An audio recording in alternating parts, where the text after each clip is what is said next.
আসসালামু আলাইকুম রহমতুল্লাহি ওয়া বারাকাতুহু। স্বাগতম প্রত্যেককে আমার চ্যানেলে।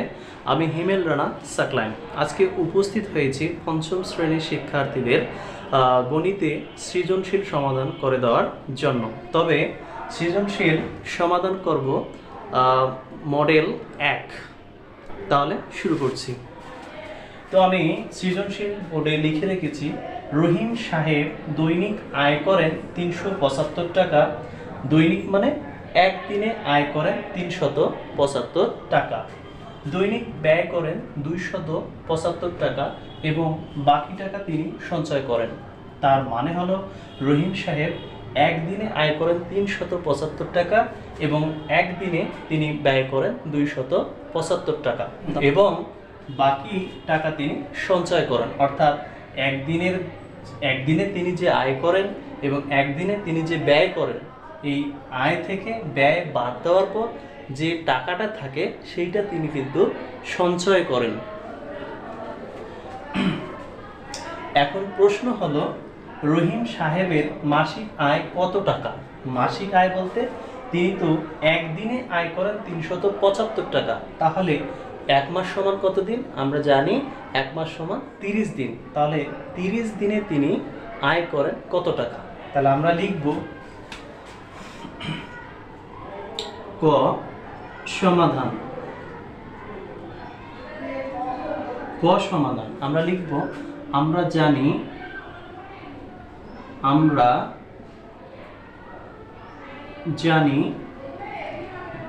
এক মাস সমান 30 দিন। এক মাস সমান কত দিন? আমরা জানি এক মাস সমান 30 দিন। তাহলে তিনি আয় করেন একদিনে ৩৭৫ টাকা। তাহলে একদিনে আয় করেন ৩৭৫ টাকা। তাহলে 30 দিনে আয় করবেন বেশি। তাহলে আমরা কি লিখব? তিনি এক দিনে আয় করেন। তিনি একদিনে আয় করেন ৩৭৫ টাকা। তিনি একদিনে আয় করেন ৩৭৫ টাকা। তাহলে আমরা কি লিখতে পারি যে অতএব তিনি 30 দিনে, যেহেতু বলছে যে মাসিক আয় কত, রহিম সাহেবের মাসিক আয় কত, তাহলে আমরা তো জানি যে এক মাস সমান 30 দিন। তাহলে তিনি 30 দিনে আয় করেন ৩৭৫ গুণন 30 টাকা সমান কত টাকা? তো আমরা যারা প্রাইমারি লেভেলে পড়াশোনা করি, অর্থাৎ ক্লাস নার্সারি থেকে পঞ্চম শ্রেণী পর্যন্ত, তাদের কিন্তু এই ধরনের হিসাবগুলো রাফ করে দেখানোটাই সব থেকে শ্রেয় হবে। এই জন্য যদিও আমরা এগুলো এভাবেই হিসাব করতে পারবো, কিন্তু আসলে সবচেয়ে ভালো হবে হিসাব দেখানো। এতে করে তোমার হিসাব ভুল হবে না। তুমি অবশ্যই এই অঙ্ক করার সময় হিসাব দেখাবে। কিভাবে? আমি এখানে দেখাচ্ছি।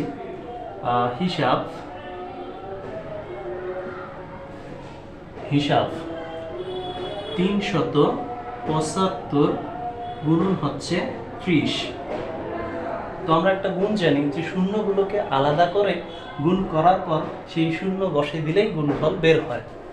৩ ৫ 15, হাতে কত? 1। ৩ 7 21, 21 রাখে 22, হাতে থাকলো 2। ৩ 3 9 আর 2 হচ্ছে 11। এরপরে আমরা শূন্যটা বসাই দিলাম। তাহলে কত হলো? ১১,২৫০। ১১,২৫০ টাকা। তাহলে এটাই হচ্ছে আমাদের ক নং প্রশ্নের সমাধান। আমি আবারও বলছি, এখানে যেহেতু বলছে রহিম সাহেবের মাসিক আয় কত টাকা, তাহলে মাসিক আয় বলতে আমরা কি বুঝি? যে 30 দিনে তার আয় কত। যেহেতু দেওয়া আছে তার দৈনিক আয় হচ্ছে ৩৭৫ টাকা, তাহলে 30 দিনে কত টাকা আয় করবে? এই জন্য আমরা কি লিখছি যে আমরা জানি এক মাস সমান 30 দিন। তাহলে তিনি একদিনে আয় করেন ৩৭৫ টাকা। তাহলে অতএব 30 দিনে তিনি আয় করেন বেশি। তাহলে বেশি হলে কি? বেশি হলে গুণ। তাহলে আমরা গুণটা এভাবে হিসাব দেখাই দেব। তাহলে সব থেকে নির্ভুল তোমার হিসাবটা হবে এবং সঠিক হবে। এখানে হিসাব দেখানোটাই আমি মনে করি সবচেয়ে ভালো হবে। তো আশা করি তোমরা ক নং প্রশ্নের সমাধান বুঝেছ। তো এবারে আমি এগুলো মুছাই দিয়ে তোমাদের খ নং প্রশ্নের সমাধান করে দিচ্ছি। খ নং প্রশ্নের সমাধান। তো খ নংয়ে বলা আছে তিনি 1 বছরে কত টাকা আয় করেন। তাহলে আমরা কয়ে কি পেয়েছি? কয়ে পেয়েছি তিনি 1 মাসে আয় করেন 11,250 টাকা। তাহলে 1 বছর সমান কত মাস? 1 বছর সমান হলো 12 মাস। তার মানে তিনি 12 মাসে কত টাকা আয় করেন। তাহলে এবারে আমরা লিখব, আমরা জানি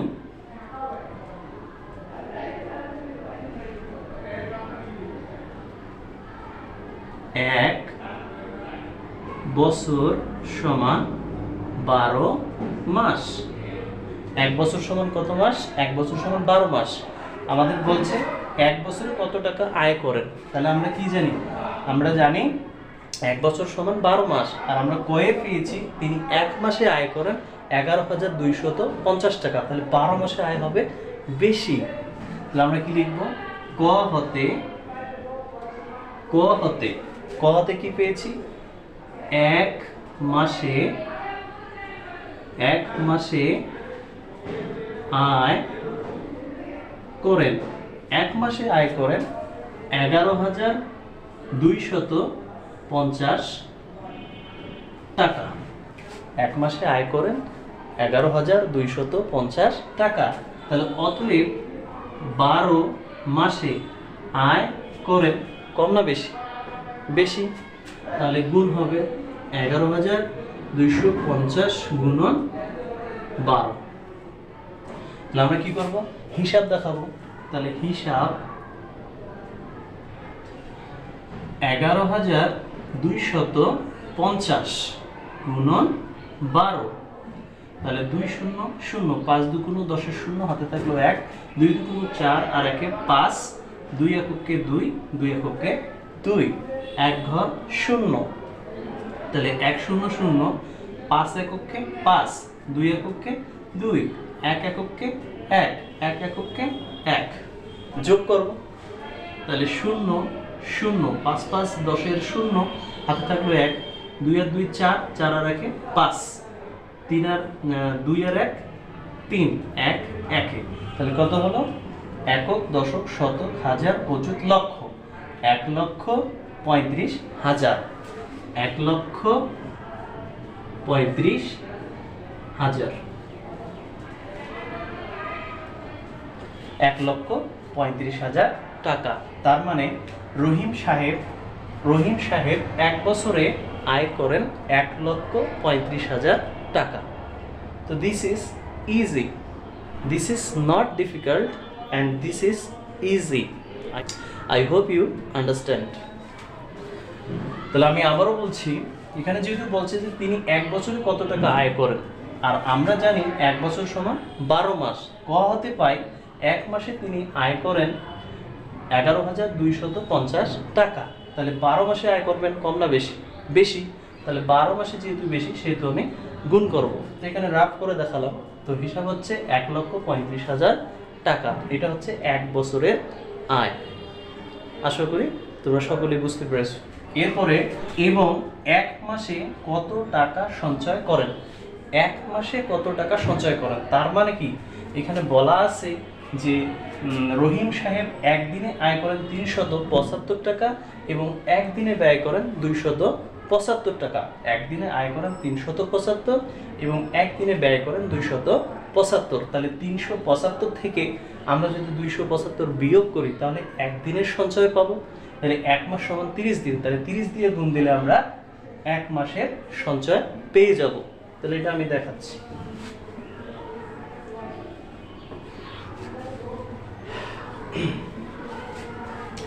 এরপরে আমি লিখব একদিনে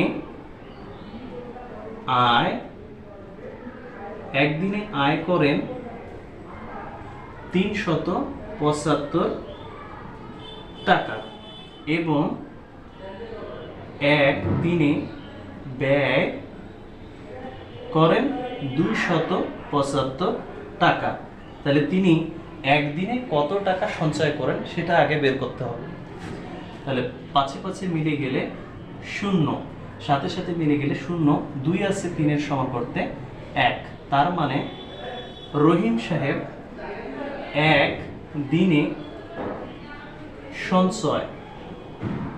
সঞ্চয় মানে কি? সঞ্চয় মানে হচ্ছে জমা।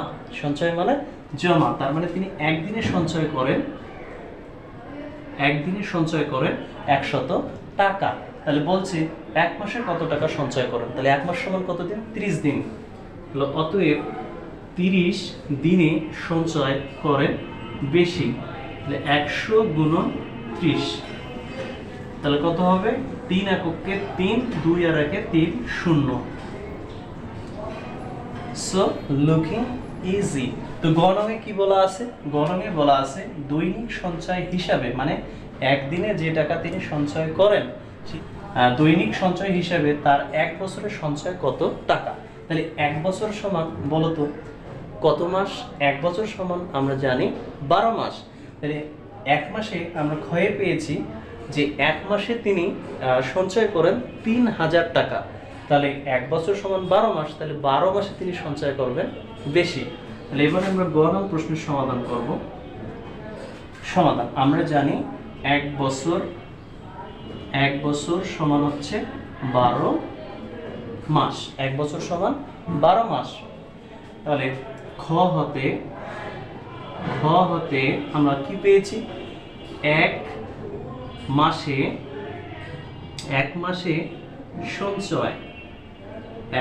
সঞ্চয় করেন কত টাকা? 3000 টাকা। 1 মাসে সঞ্চয় করেন কত টাকা? 3000 টাকা। তাহলে অতএব 1 বছরে তিনি কত টাকা সঞ্চয় করেন? তাহলে 1 বছর সমান 12 মাস। তাহলে অতএব 12 মাসে সঞ্চয় করেন, কম না বেশি? অবশ্যই বেশি। তাহলে 3000 গুণন 12, তাহলে আমরা কি জানি? 3 12 36, 3 12 36, 3টা শূন্য বসাই দিলাম, তাহলে 36,000 টাকা। তিনি আমরা বলবো দৈনিক মানে একদিন, তাহলে একদিন সঞ্চয় হিসাবে একদিনে তিনি সঞ্চয় করতেন কত?